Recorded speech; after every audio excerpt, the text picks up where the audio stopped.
paraphrase my language, we reshape it by going back through each cut. I go through every cut all over again until I come away with something that looks a little bit more even.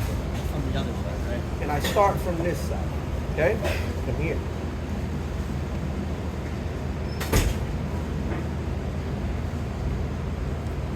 All right?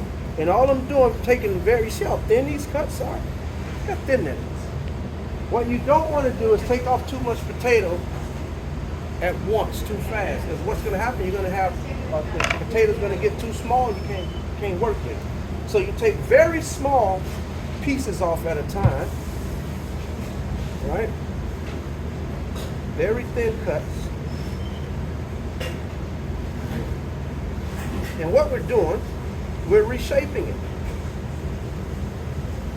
right?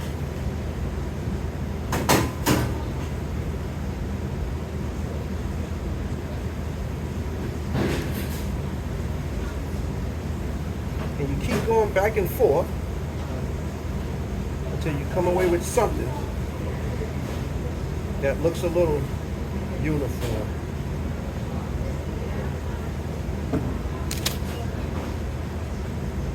Sometimes you gotta take, especially with this one, you gotta take that glove off because it gets hard. It slips out of your hand.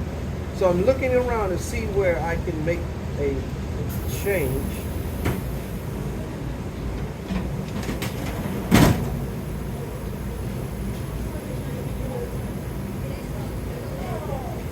If you miss a cut, or if you happen to have a jagged edge, don't be afraid to go back through each cut.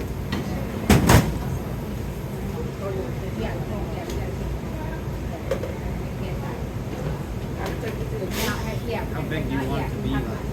Good question. Now, Tournees come in different sizes, right? Small, medium, large, extra large. Or we say cocker potato. I mean, we say chateau, which is the extra large, which means house. We say anglaise, which is the medium. We say cocker potato, which is the small. And we say olivette, which is the real tiny, looks like a little olive. And those are the French terms. Okay? Chateau, cocker potato, anglaise, olivette. You don't have to remember those terms. Just remember, Tournee, small, medium, large. It's a lot simpler. Otherwise, you don't run yourself crazy trying to remember all those terms. Okay? Is there a way to measure like small, medium, and large? It just depends on what you're looking for, right? Now, as you can see now, it needs more work, but it's a lot better. I need to work it some more, but I want to hand it around based off what I handed around the first time. Again, it needs more work, but you see the difference, right? Now I'll go do another one, and then the last one I'll do, I'm going to show you the zucchini. So I'll do another one. All right, we'll start with the different potato. Okay, here we go. Okay. It's definitely possible to do it. Yeah. Before this was created, that's all they had. Okay? Okay, what's that? 2, 3, 4, 5, 6, 7. Now, you see how that looks? That looks so deformed, so uneven. Just, this looks like a hot mess, don't it? But how many sides is it? 7. That's all that matters. Because once I get 7, I then go back and do what? Reshape it. Reshape. Okay? Let's do it.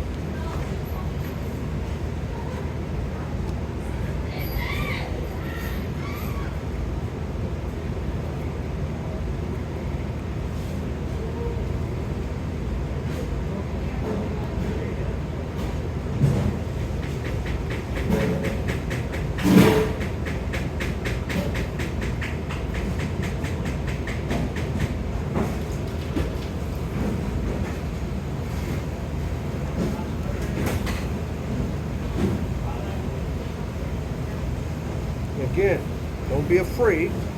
You go back through the same cut you already been through once or twice. But sometimes you have to reshape it. And I'm rusty. I haven't done a tournee couple of months. It's out. Okay? But remember, every cut you make should what? Rock. Rock. Okay? Again, they both need more work. Now look at them both at the same time. If I keep working it, I'll reshape it to what I really want. But the reality is I want to show you how. You just have to keep going back through it until you come away with something that you're satisfied with. Okay? Yes. I think potatoes should be longer to have a better shape like this one. Yeah, you can now you can do it something like this. You can take, but the idea is you're only going to get one. By cutting it, you get two. Now, if these potatoes were a little bigger, I cut it in four. I get four. But again, the more you cut the potato, the smaller it's going to be. Now, if I want, let's say for example, because you want it a little longer, I'll do this one.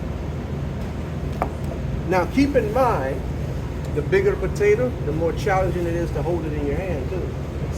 Okay? It's a lot more challenging to keep this steady than that smaller piece. Okay? So, but we'll do it.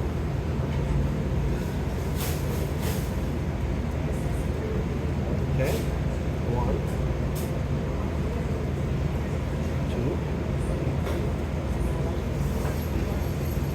3. I don't even like that third one, so I'll go back to it, make number 3 again. 3, 4, 5, 6, and see it?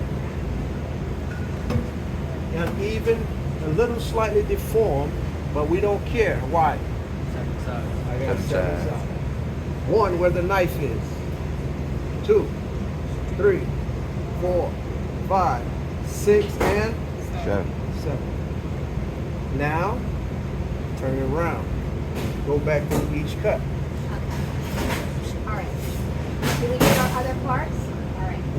Do you know how to put these together? No, I'll show you. And then we're going to return to our Okay? This is my first time to do Okay.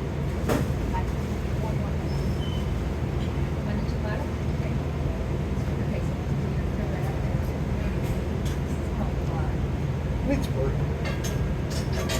Don't people do like tournees with mashed potatoes where they get into that exact shape? You'll see this kind of like with a steak on the plate with a nice steak, maybe tournee some carrots, maybe tournee some squash, which I'm going to do next. But can you like a mashed potatoes? Can you make like a tournee with a spoon, like almost like a football shape? You're talking about a cornell. Cornell, yeah.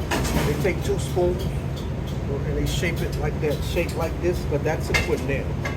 That one's done with 2 spoons. Okay? But, hand it around. Again, it needs more work, but you get the idea. But now instead of getting 2, we only have what? 1. 1. This will be considered a chateau. The term chateau means what? I said it already, house. The term chateau is a French word, means house or castle. Right? You ever heard of Chateaubriand? Which is a piece of meat, it's a steak. A Chateaubriand, which is the premium portion of the tenderloin. That's the piece that's right in the middle, that's perfectly shaped. Now in this piece is already deformed, that's the head, and you got the small end, the tail, they call that the filet mignon. But right in the middle, where it's nice and round and perfect, we call that the chateau. That's why you pay more for the Chateaubriand than you will pay for the filet mignon. Same piece of meat. One of them is on the small end, the other one is directly in the middle. So you're getting that best portion of the same piece of meat. The trick I learned from Vietnam, I ain't gonna charge y'all for that. Now, any questions on that tournee? So, last one we're gonna show you. And since I have these already cut,